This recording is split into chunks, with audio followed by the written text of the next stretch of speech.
Here's what you can do in order to take high resolution photos on Samsung Galaxy A36 5G. So if you care only about the resolution, if you want the photo to be as big as possible in terms of the resolution, then in the photo mode you can switch to 50 megapixel lenses or camera by tapping on the 12M if you have 12M actually.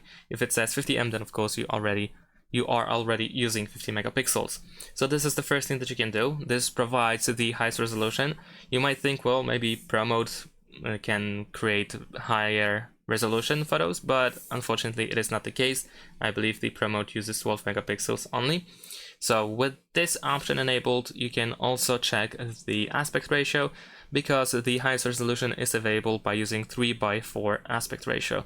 So use that aspect ratio and 50 megapixels in order to capture biggest photos in terms of the resolution. So for example, over here I have taken a photo with 50 megapixels, 3:4 aspect ratio, and if I go to details, you can see the resolution is pretty big, and this is the highest amount of pixels that we can get on this phone. And that's it. Thanks for watching. Leave a like and subscribe to my channel, and see you in my next videos. Bye.